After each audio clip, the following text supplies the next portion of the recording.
Rail is of crucial importance to Europe's future. We need innovation to address our technical and financial challenges, building on the digital transformation, particularly in the field of maintenance, renewal, and development of rail infrastructure.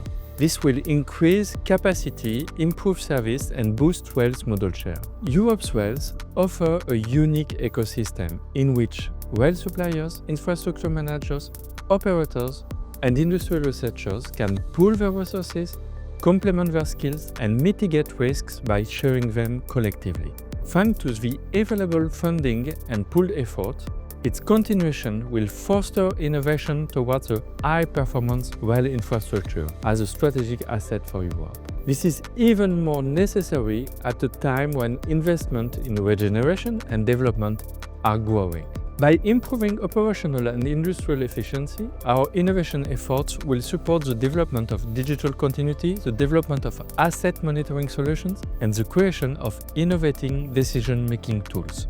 This will enable operators to maintain their assets and have access to a range of innovative technologies for more sustainable mobilities for freight, passengers, and regions.